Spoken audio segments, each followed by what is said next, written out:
Selamat datang di pleno kasus kedua blok reproduksi. Saya perwakilan dari kelompok 2 akan membawakan pleno pada hari ini.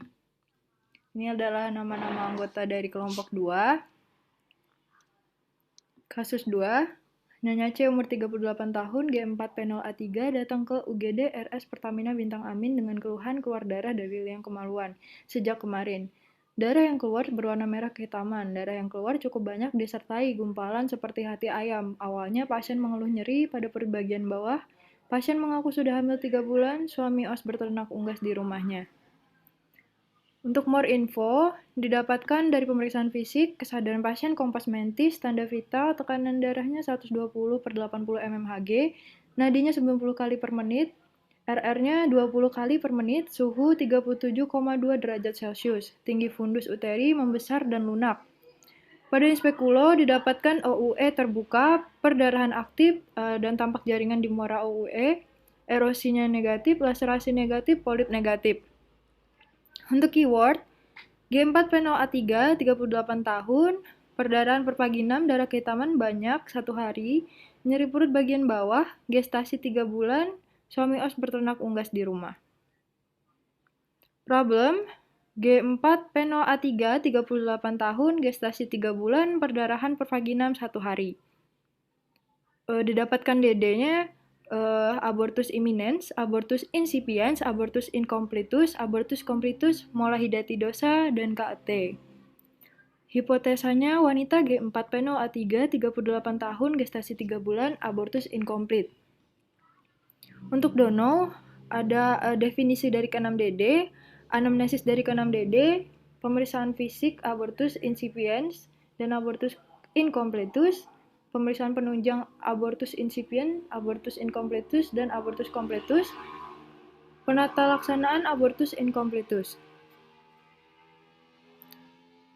Lanjut ke learning issue yang pertama, definisi dari ke-6DD. Definisi abortus imminens adalah peristiwa terjadinya pendarahan dari uterus pada kehamilan sebelum 20 minggu, di mana hasil konsepsi masih dalam uterus dan tanpa adanya dilatasi serviks. Untuk definisi abortus incipiens, itu peristiwa perdarahan uterus pada kehamilan sebelum 20 minggu dengan adanya dilatasi serviks uteri yang meningkat, tetapi hasil konsepsi masih dalam uterus. Untuk definisi abortus incompletus, pengeluaran sebagian hasil konsepsi pada kehamilan sebelum 20 minggu atau berat janin kurang dari 500 gram dan masih ada sisa yang tertinggal di dalam uterus. Pada abortus incomplete ini didapatkan kanalis cervicalis yang terbuka. Lanjut ke definisi abortus completus.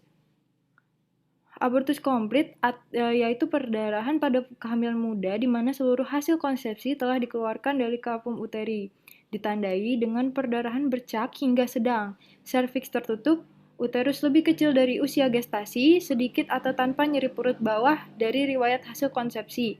Pada abortus komplit, perdarahan akan segera berkurang setelah isi rahim dikeluarkan selambat-lambatnya dalam 10 hari. Perdarahan berhenti sama sekali karena dalam masa ini luka rahim telah sembuh dan epitelisasi telah selesai. Dan jika dalam 10 hari setelah abortus masih ada perdarahan juga, maka abortus incomplete atau endometriosis post abortus harus dipikirkan. Lanjut ke definisi molahidatidosa. Molahidatidosa merupakan penyakit trophoblas gestasional yang ditandai dengan abnormalitas filicorialis yang mengalami degenerasi hidropik sehingga terlihat seperti buah anggur yang bergelombol. Pada molahidatidosa terdapat proliferasi sel trophoblas yang berlebihan dan adanya edema stroma virus. Secara makroskopis, molahidatidosa terlihat seperti gelembung-gelembung transparan dan berisi cairan jernih yang ukurannya bervariasi. Definisi KET. Kehamilan ektopik terganggu ialah suatu kehamilan dengan pertumbuhan sel telur yang telah dibuahi dan tidak menempel pada dinding endometrium cavum uteri, sebagaimana mestinya ya. Anamnesis dari ke-6DD. Yang pertama, anamnesis abortus imminens. Biasanya pasien mengeluhkan perut mulas disertai keluar bercak darah bila mendapati kram dan nyeri pada bagian perut bawah, nyeri pubis diiringi dengan flek coklat atau merah. Anamnesis abortus incipiens, pasien akan mengeluhkan nyeri yang sering atau kuat keluar darah dari kemaluan tanpa riwayat keluarnya jaringan. Perdarahan biasanya terjadi pada trimester pertama kehamilan. Darah berupa darah segar mengalir pada inspekulo, dijumpai darah segar di sekitar vagina, porsio terbuka, dan tidak ditemukan jaringan. Lanjut ke anamnesis abortus incomplete. Gejala klinis abortus incomplete yang pertama, perdarahan memanjang sampai bisa terjadi keadaan anemis. Perdarahan mendadak dan banyak menimbulkan keadaan gawat. Terjadi infeksi dengan ditandai suhu tinggi, dapat terjadi degenerasi ganas atau koriokarsinoma. Pada anamnesis, pasien akan mengeluhkan perdarahan pervaginam berupa darah segar, terutama pada trimester pertama, dan ada riwayat keluarnya jaringan dari jalan lahir, disertai rasa nyeri atau kram di bagian suprasimfisis. Lanjut ke abortus completus. Biasanya pasien akan mengeluhkan perdarahan pervaginam, adanya kontraksi uterus, ostium cervix sudah menutup, adanya pengeluaran jaringan, tidak ada sisa jaringan dalam uterus. Uterus telah mengecil. Lanjut ke anamnesis dari molahidatidosa. Perdarahan pervaginam paling sering biasanya terjadi pada usia kehamilan di bawah 12 minggu. Terdapat gejala hamil muda yang sering lebih nyata dari kehamilan biasa atau hipermesis gravidarum. Keluar jaringan mola seperti buah anggur atau mata ikan tidak selalu ada yang merupakan diagnosa pasti. Perdarahan bisa sedikit atau banyak, tidak teratur, berwarna merah kecoklatan, kadang kala timbul gejala preeklamsia. Lalu ada anamnesis KT, anamnesis pasien dengan faktor risiko serta tanda dan gejala yang dialami pasien seperti terlambat menstruasi atau amenor, mual, nyeri abdomen, pendarahan berupa flek. Untuk pemeriksaan fisik dari 3 DD yaitu abortus incipiens, abortus incompletus, dan abortus completus. Pemeriksaan fisik abortus incipiens, tinggi fundus uteri sesuai dengan umur kehamilan dan ditemukan dilatasi serviks.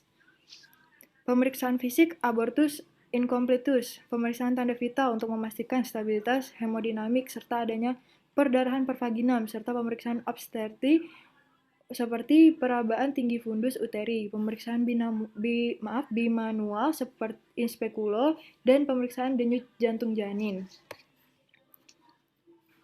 Pemeriksaan fisik abortus completus seperti kram perut, nyeri punggung bagian bawah, serta munculnya cairan kental atau gumpalan jaringan dari vagina. Abortus completus ditegakkan bila jaringan yang keluar juga diperiksa kelengkapannya untuk memastikan rahim bersih atau belum, dilakukan USG oleh dokter spesialis obstetri dan ginekologi.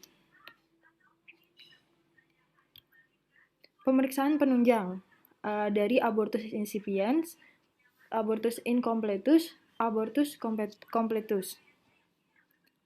Yang pertama, pemeriksaan penunjang abortus incipiens, ada pemeriksaan darah, trombosit, dan fibrinogen.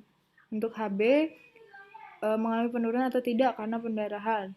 Kultur jaringan, pemeriksaan golongan darah, pemeriksaan urin, pemeriksaan serviks untuk mengetahui perparat jaringan cairan serviks, mengetahui kultur cairan serviks. Dan pemeriksaan USG untuk mengetahui sisa hasil konsepsi janin masih menempel pada desidua basalis atau tidak. Lalu pemeriksaan penunjang abortus incompletus. Ada pemeriksaan laboratorium terdiri dari darah lengkap, kadar hemoglobin rendah akibat anemia hemoragik, LED, dan jumlah leukosit meningkat tanpa adanya infeksi. Tes kehamilan terjadi penurunan atau level plasma yang rendah dari beta-HCG secara prediktif. Hasil positif menunjukkan terjadinya kehamilan abnormal. Lalu ada ultrasonografi. USG transvaginal dapat digunakan untuk deteksi kehamilan 4-5 minggu. Detak jantung janin terlihat pada kehamilan dengan CRL di atas 5 mm. Dengan melakukan dan menginterpretasi secara cermat, pemeriksaan USG dapat digunakan untuk menentukan apakah kehamilan viabel atau non-viabel. Lalu ada pemeriksaan penunjang abortus completus. Yang pertama, tes kehamilan positif bila janin masih hidup, bahkan 2-3 minggu setelah abortus. Pemeriksaan Doppler atau USG untuk menentukan apakah janin masih hidup. Dan terakhir, pemeriksaan kadar fibrinogen pada misabortion. Untuk penata laksanaannya yaitu abortus incompletus. Yang pertama, bila ada tanda-tanda syok dan anemia, atasi dahulu sampai stabil.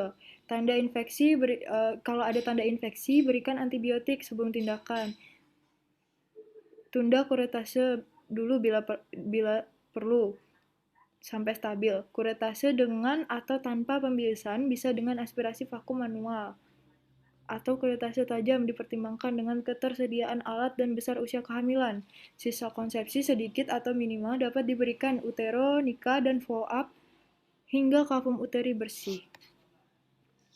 Mekanisme kasus, wanita G4 penol A3 38 tahun, mengalami pendarahan pervaginam, darah kehitaman banyak 1 hari dan nyeri perut bagian bawah.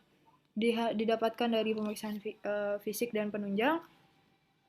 Didapatkan dari pemeriksaan fisik, tinggi fundus uteri membesar dan lunak, inspekulo, OUE terbuka, perdarahan aktif, tampak jaringan di muara OUE, erosi negatif, laserasi negatif, polip negatif. Jadi wanita G4 penol A3 38 tahun mengalami abortus incomplete. Tata laksananya, bila ada tanda-tanda syok dan anemia, atasi dulu hingga stabil. Kalau ada tanda infeksi, berikan antibiotik sebelum tindakan. Lalu dilakukan kuretase. Sisa konsepsi sedikit atau minimal dapat diberikan utero, nikah, dan follow up hingga kafum uteri bersih.